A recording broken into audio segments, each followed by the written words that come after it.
Welcome to GK facts. Current में जानेंगे video के अंदर। देखिए अभी जो है भारत के अंदर एक मुद्दा बहुत ज्यादा गर्म है। मुद्दा है कि एक समुदाय है जिसने भारत के अंदर एंट्री कर ली है। अब इस पर जो है भारत सरकार पर भी सवाल उठाया जा रहा है कि भारत सरकार कहीं गलत तो नहीं कर रहा है, भारत कुछ गलत तो नहीं कर रहा है। मामला जो है ये बताया गया है कि 20 नवंबर को मिजोरम में घुस गए हैं बांग्लादेशी कुकी चिन समुदाय के लोग। ठीक है, अब ये कुकी चिन समुदाय कौन है? भारत ने इनको यहाँ रहने की, मतलब भारत सरकार जो है उन्होंने यहाँ रहने की अनुमति किस बिहाफ पर दी है?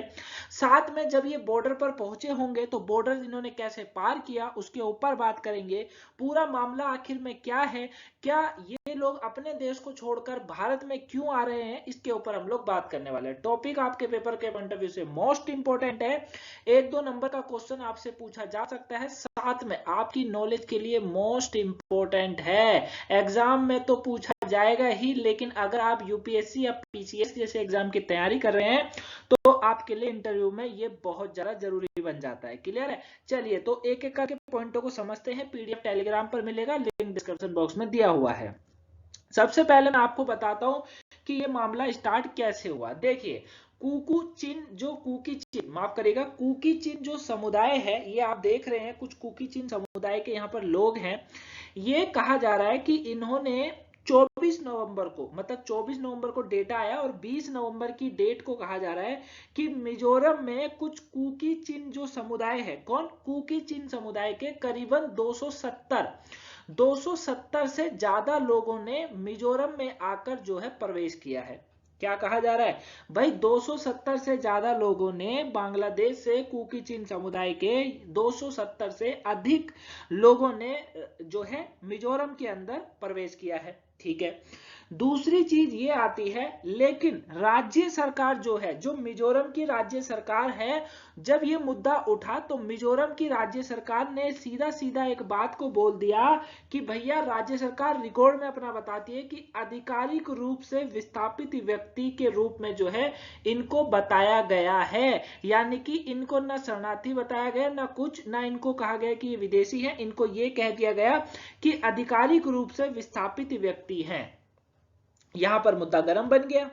यहां पर मुद्दा क्या हो गया? गर्म हो गया। यानी कि ये यहीं के लोग हैं, ये कहने लग गए अगर यहीं के लोग हैं तो फिर इनका पहचान पत्र हो गया, वो जो है आधार कार्ड, ये सब होना बहुत जरूरी हो जाएगा, है ना? ये एक अलग मुद्दा बन जाता है। लेकिन इस बात को लेके मुद्दा खड़ा हो गया। ठीक है, सरकार ने मुद्दा खड़ा कर दिया, विपक्ष जो है वो मुद्दा खड़ा करने लग गई, है ना? और उन्होंने सवाल उठा दिया कि भारत सरकार जो है, यानी कि मोदी सरकार जो है, वो कुछ गलत कर रही है। अब जब सरकार पर यह बात जाती है तो सरकार इस बात का स्पष्टीकरण कर देती है और कहती है कि भैया, भारत में शरणार्थियों पर कोई कानून नहीं है। ये बात बिल्कुल सही है। संविधान के अंदर संविधान के अंदर शरणार्थियों पर कोई भी कानून नहीं है, ये भारत सरकार की तरफ से कहा जाता है। ठीक है, ये आपको याद रखना है। मतलब भारत सरकार ने नहीं कहा, राज्य सरकार इस बात का जो है बताती है कि, मतलब मिजोरम की राज्य सरकार जो है वो बताती है। क्लियर है बच्चा? यहां तक आप समझ गए होंगे। अब होता क्या है, जो एमएचए है और जो एमईए है, यानी कि जो मिनिस्ट्री ऑफ होम अफेयर्स है और मिनिस्ट्री ऑफ एक्सटर्नल अफेयर है, इन्होंने कहा कि हम इस बात पर चर्चा करेंगे। ठीक है, अब इन्हों की तरफ से तो ये कह दिया गया कि भैया, हम इस बात पर चर्चा करेंगे कि इनको किस तरीके का दर्जा देना है जो यहाँ पर आके अब रहने लगे हैं, क्योंकि ये तो यहाँ पर रहने लगे हैं। इनके लिए बताया जा रहा है कि कुछ जो है स्कूलें भी मिजोरम में खाली कर दिए ताकि ये वहां पर रह सके, है ना?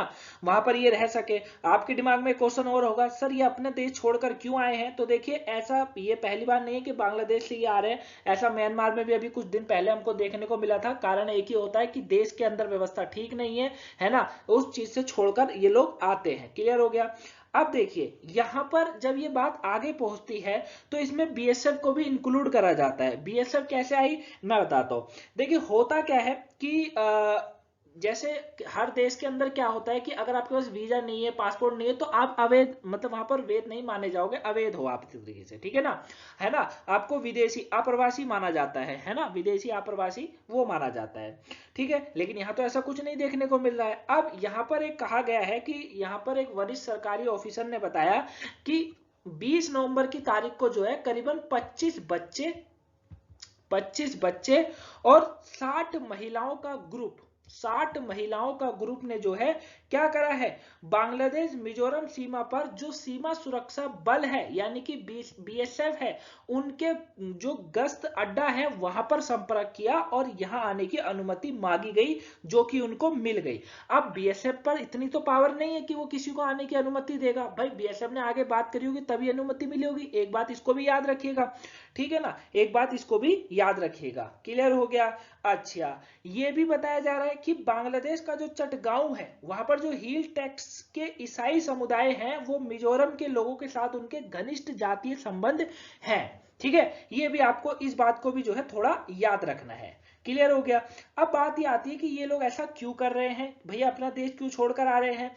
फरवरी 2021 में पड़ोसी जो देश है वहां पर सैन्य तख्तापलट के बाद मिजोरम में प्रवेश करने वाले म्यांमारों के 40,000 से अधिक शरणार्थियों को दिया गया है आश्रय आज तक।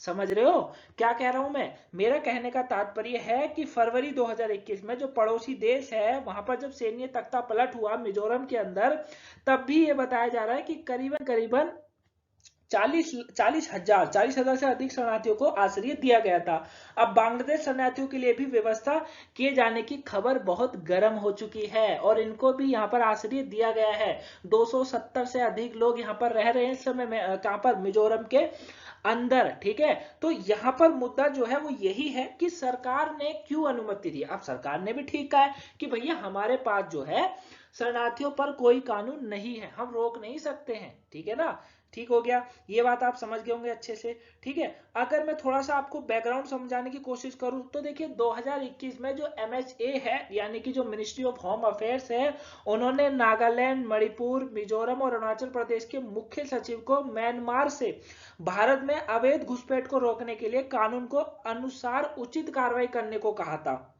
लेकिन ऐसा नहीं हुआ, ये कहा गया था।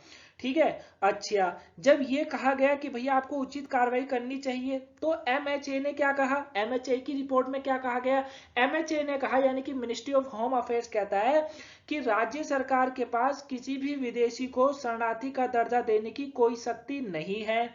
साथ में भारत 1951 डेट याद रखिएगा बच्चा, 1951 की जो डेट है 1951 वाले में जो संयुक्त राष्ट्र शरणार्थी सम्मेलन और इसके साथ ही 1967 के प्रोटोकॉल के हस्ताक्षरकर्ता नहीं है। ठीक है, जिसके तहत जो है शरणार्थियों पर रोक लगाई जा सकती है, वो इस तरीके का होता है। क्लियर है, तो यहां पर ये मुद्दा जो है पूरी तरीके से सरकार अपने आप से जो है क्लियर करती है कि भैया हाँ, अभी इसके ऊपर जो है जो MHA है, जो MHA है और MEA है यानी कि मिनिस्ट्री ऑफ होम अफेयर्स और मिनिस्ट्री ऑफ एक्सटर्नल अफेयर, वो इस पर चर्चा करेंगे कि आखिर में इन लोगों का क्या करना है। फिलहाल की खबर यही है कि 270 जो शरणार्थी आए हैं वो म्यांमार में मिजोरम के अंदर रह रहे हैं, उनको 4 स्कूल वहां पर खाली कराए गए हैं जहां पर उनको रखा हुआ है इस समय। ठीक है, अब यहाँ की आर्मी के बारे में थोड़ी सी आप डिटेल जान लीजिए। कुकी चिन नेशनल आर्मी क्या है, ये कौन है, देखिए मैं आपको बताता हूँ। कुकी चिन नेशनल आर्मी, कुकी चिन नेशनल फ्रंट, एक है कुकी चिन नेशनल आर्मी जो कि KNA को बोला जाता है, एक है कुकी चिन नेशनल फ्रंट जिसे KNF कहा जाता है। इनकी जो सशस्त्र शाखा है ये एक अलगावादी समूह है जिसे दक्षिणी बांग्लादेश में चटगांव हिल टेक्टर्स में एक अलग राज्य बनाने के लिए 2008 में स्थापित किया गया था। चटगांव कहां पर है जल्दी से बताओ, काफी पहले वीडियो भी कराई थी चटगांव पर। अभी हमें जो है जो यहाँ की प्रधानमंत्री उनकी तरफ से जो है हमको उसमें व्यापार करने को कहा गया था, अनुमति मिली थी चटगांव पर। कहां पर है, बांग्लादेश के अंदर है ना। तो ये बताया जा रहा है बच्चा कि बांग्लादेश में जो है जो एक अलग राज्य बनाने के लिए 2008 में स्थापित किया गया था। किसको, एक तो कुकी चिन नेशनल आर्मी को और कुकी चिन नेशनल फ्रंट को। अब KNF का दावा है यानी कि जो कुकी चिन नेशनल फ्रंट है उसका दावा है कि बावाम पुंगखुआ, लुसई, खुमी, मोरू हाँ और ख्यांगा जातीय समूह के सभी सदस्य बड़ी कुकी जाति का हिस्सा है। ये इन्होंने यहां पर बात छेड़ी है। बामा पार्टी जो है, वम पार्टी जो है उसके रूप में भी ज्ञात इसी समूह के पूर्वोत्तर भारत और म्यांमार में विद्रोह समूह के साथ घनिष्ठ संबंध है, ये बताया जा रहा है। वही जो अभी मैंने आपको बात बताई थी वो यहां पर आ गई। ठीक है ना, ये आप यहां पर अच्छे से देख सकते हैं। क्लियर है? चलिए, तो यहां तक आप समझ गए। आगे इसमें क्या कहा जा रहा है, मिजोरम में शरणार्थियों की स्थिति के बारे में देखिए बताया गया है। CHT में चल रही इस सैन्य अभियान ने मिजोरम में शरणार्थियों की आमद शुरू कर दी है। CHT में चल रही है ना, सैन्य अभियान के साथ। चटगांव से कम 200 कुकी चिन शरणार्थी मिजोरम की लोंग तलाई जिले पहुंचे हुए हैं। मतलब मिजोरम के अंदर एक जगह है लोंग तलाई, वहां पहुंचे हैं। राज्य मंत्रिमंडल ने हाल ही में बांग्लादेश कुकी चिन शरणार्थियों के लिए अस्थायी आश्रयों और अन्य बुनियादी सुविधाओं की स्थापना को मंजूरी दी है। देख सकते हो आप यहाँ पे ये रह रहे हैं, इसका मतलब। साथ में मिजो समुदाय के करीब 35 लाख लोग चटगांव पहाड़ी इलाके में रहते हैं। इस क्षेत्र और शरणार्थियों को मिजोरम पहुंचाने की उम्मीद है। साथ में राज्य सरकार के रिकॉर्ड में आधिकारिक रूप से विस्थापित व्यक्तियों के रूप में मान्यता दी जाएगी। ये यहाँ पर बोला गया। जब ये बोला गया तभी ये मुद्दा खड़ा हो गया था कि ऐसा कैसे के रूप में मान्यता दी जाएगी, क्योंकि भारत में जो है शरणार्थियों से संबंधित कोई कानून नहीं है। याद रखिएगा, ये क्या बहुत बार बता दिया अभी तक। और साथ में शरणार्थियों को उस दर्जा पर रखा जाएगा, शरणार्थियों को उसी दर्जे पर रखा जाएगा जैसे 2021 के तख्तापलट के बाद मिजोरम में प्रवेश करने वाले म्यांमार के शरणार्थियों को आश्रय दिया गया था।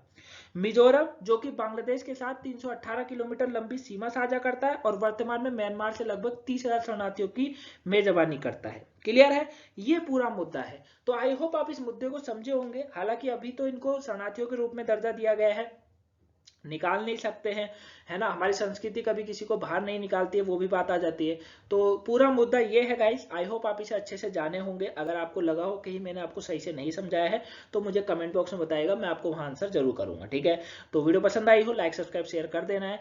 कल मैंने 7 बजे जो है आपको कैलाश पर्वत के ऊपर वीडियो दी थी। अगर वो वीडियो आपने नहीं देखी तो देख लीजिएगा। आज 7 बजे आपको जो है बाबर के ऊपर वीडियो मिलने वाली है कि बाबर कब आया, कहां से आया, कैसे आया, वो सब। ठीक है, तो आई होप आप सभी वीडियो को टाइम से वॉच करते होंगे। हमारी पूरी कोशिश रहती है कि हम हर वीडियो जो है आपको टाइम से प्रोवाइड करवा दें। क्लियर है? बाकी कभी कभार हो जाता है कि टाइम से नहीं हो पाता है, तो आप उसमें थोड़ा सा सहयोग करा करो। सभी वीडियो को कंटिन्यू जरूर देखा करो। मिलेंगे जब तक नेक्स्ट वीडियो में, तब तक के लिए thank you for watching guys, have nice day, thanks for watching.